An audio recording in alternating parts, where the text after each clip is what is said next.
हाफिज नईम हार चुके हैं तो कबूल करें, नफरत की बात ना करें। आप अभी तक नस्ल परस्ती पर हैं। नस्ल परस्ती से काम नहीं चलता।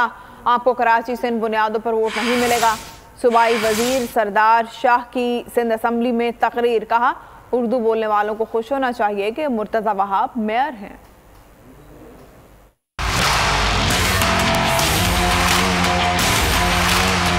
मैं हाफिज नईम साहब के सुन रहा था, उनके कलमात।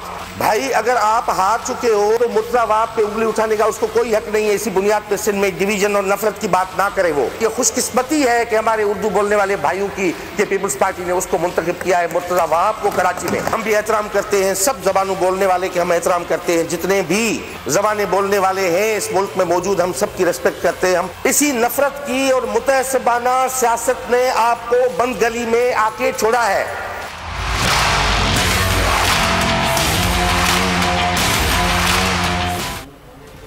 खबरों का सिलसिला भी जारी है। यहाँ वक्त तो एक ब्रेक का। ब्रेक के बाद देखिए